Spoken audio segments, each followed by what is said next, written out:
Baik Bapak Ibu dosen, Assalamualaikum warahmatullahi wabarakatuh. Kembali lagi dengan saya di channel saya.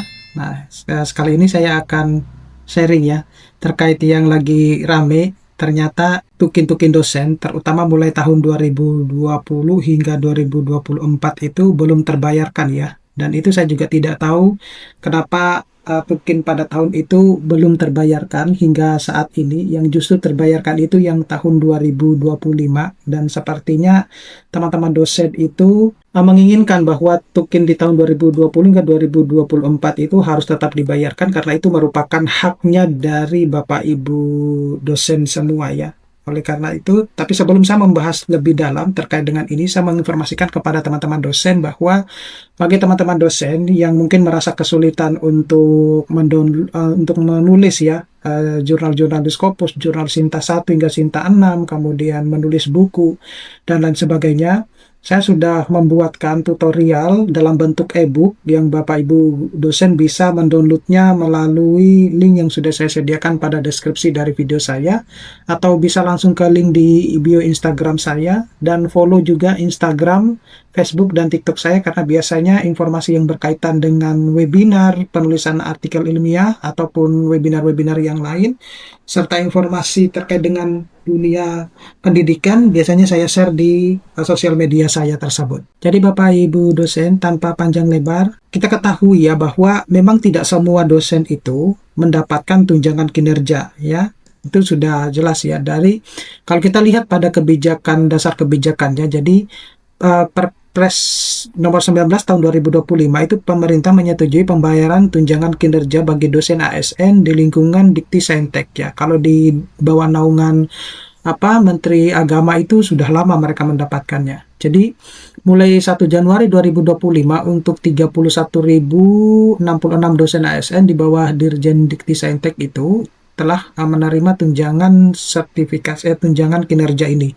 Nah, di mana tukin ini diberikan sebagai selisih antara tunjangan kinerja sesuai dengan kelas jabatan dengan tunjangan profesi yang selama ini diterima oleh dosen. Nah, lalu apa sebenarnya dampak positifnya? Di mana dosen ASN itu akhirnya menerima hak remunerasi yang lebih adil. Jadi kebijakan ini mendorong bahwa peningkatan kinerja, kemudian produktivitas Tridharma, sama peningkatan kualitas publikasi dan karya ilmiah, dan juga penguatan reformasi birokrasi di perguruan tinggi negeri. Nah, itu yang termasuk di dalam remunerasi tersebut. Nah, yang menariknya itu adalah posisi sebagai dosen swasta ya, karena baik dosen swasta maupun dosen negeri itu memiliki tugas dan tanggung jawab yang sama gitu.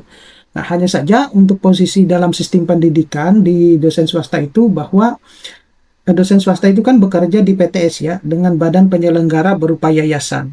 Nah, secara regulasi mereka itu tunduk pada Undang-Undang Nomor 14 Tahun 2005 tentang guru dan dosen, dan PP nomor 37 tahun 2009, dan Permendikti nomor 20 tahun 2007 tentang tunjangan profesi.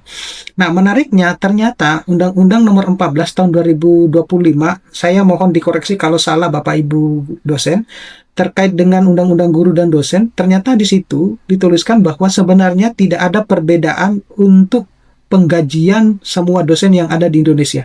Baik itu dosen swasta maupun dosen PTN ya. Nah, itu sudah dibahas di DPR RI. Mudah-mudahan saya bisa membuatkan videonya termasuk rekaman dari anggota DPR RI tersebut. Nah, kita juga ketahui bahwa jumlah dosen swasta itu sangat besar. Total dosen aktif itu di tahun 2023 itu mencapai 297.844 orang. Di mana dosen swasta itu sebanyak 162.180 orang, yaitu 54%, sedangkan dosen swasta tersertifikasi itu kurang lebih 113.000 orang. Nah, kemudian tidak ada dasar hukum tukin untuk dosen swasta. Jadi, tukin adalah hak ASN sebagai konsekuensi birokrasi negara. Sedangkan dosen swasta itu tidak bisa menerima tukin karena tidak berada dalam sistem kepegawaian negara ASN dan tidak ada aturan yang memungkinkan pemerintah memberi tukin kepada pegawai yayasan gitu. Jadi bagi teman-teman dosen yang ada di swasta, itulah alasan kenapa teman-teman dosen pada akhirnya swasta ya terutama itu tidak menerima tukin ya, meskipun tugas dan tanggung jawabnya itu sama dengan dosen-dosen yang ada di ASN. Nah, pada akhirnya ini menjadi ketimpangan ya antara dosen ASN maupun dosen swasta. Nah, kondisi yang berbeda itu drastis, di mana dosen ASN PNS DPK yang ditempatkan di PTS itu tetap menerima tukin, padahal bekerja berdampingan dengan dosen swasta, gitu. Nah, sebagai PTS masih membayar dosen swasta juga. Jadi itu yang terjadi di beberapa kampus ya. Mereka dosen DPK, PNS DPK itu bayar double-double gitu. Ada yang dibayar bayar negara dan juga dibayar sama yayasannya.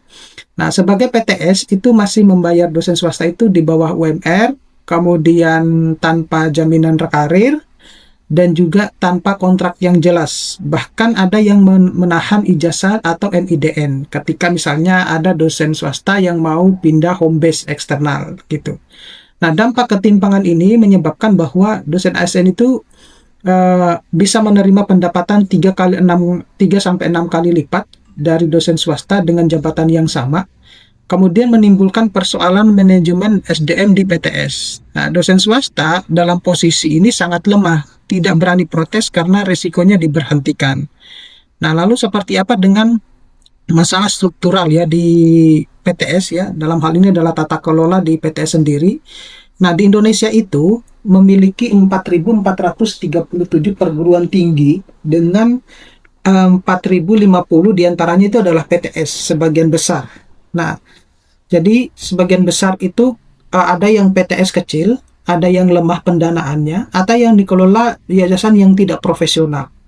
Nah, hanya sebagian kecil PTS yang sehat itu adalah PTS unggul ya, yang terakreditasi baik sekali, hanya mencapai 250 PTS. Dari jumlah itu, hanya kurang lebih 25% yang benar-benar mampu memberikan kesejahteraan dosen yang layak ya. Kayak kita lihat ya seperti PTS-PTS besar ya.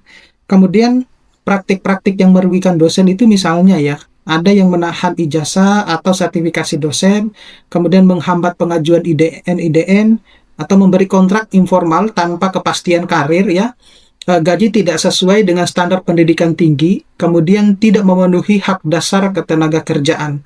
Nah, semua ini tentu menunjukkan lemahnya tata kelola yayasan dan perguruan tinggi. Nah, oleh karena itu dibutuhkan yang namanya rekomendasi perbaikan untuk PTS ya. Mungkin ini hanya cuma berdasarkan persepsi saya. Jadi ada 5 rekomendasi setidaknya yang bisa mungkin dilakukan ya. Yang pertama itu status kepegawaian formal dan perlindungan SDM ya, di mana PTS itu harus memberikan kontrak kerja formal pada dosen swasta. Jadi menjamin jalur karir baik itu kenaikan jabatan, penelitian maupun studi lanjut, serta memberikan BPJS Kesehatan, BPJS Ketenagakerjaan, dan hak lain menurut Undang-Undang Ketenagakerjaan. Nah, dosen adalah inti dari kualitas kampus, maka manajemen SDM-nya itu harus memanusiawikan dosen dan profesional. Kemudian mengurangi kesenjangan kesejahteraan. Nah, PTS dengan dosen ASN dan swasta itu harus menyiapkan kebijakan internal untuk mengurangi ketimpangan. Nah, diskusi antara pimpinan dan yayasan itu diperlukan untuk mengembangkan model insentif, kemudian menyusun skema tunjangan, serta memastikan keadilan di antara dosen. Nah, kalau PTS-PTS kecil dengan mahasiswa misalnya kurang dari 2.000 itu sangat berisiko kolaps ya, bila tidak melakukan reformasi manajemen gitu. Nah, kemudian yang ketiga itu mengutamakan budaya akademik. Ya, di mana PTS itu harus menciptakan lingkungan akademik yang sehat, partisipatif, dan terbuka. Nah, dosen muda non-ASN itu tidak perlu diberikan ruang berkembang agar memajukan kampus ya. Ya, jadi dosen muda non-ASN itu perlu sebenarnya diberikan ruang berkembang agar memajukan kampus. Kemudian keteladanan pimpinan PTS itu sangat penting. Nah, budaya akademik yang sehat itu muncul ketika dosen tidak takut mengemukakan pendapatnya. Lalu yang keempat itu adalah penguatan organisasi APTISI maupun ABPPTS ya. Nah, kedua organisasi ini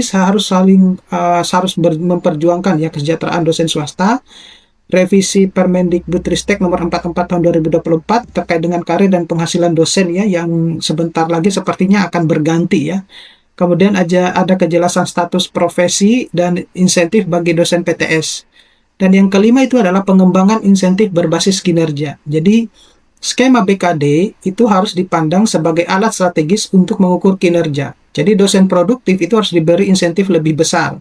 Retensi talentanya menjadi penting agar dosen berpartisipasi, tidak pindah atau resign.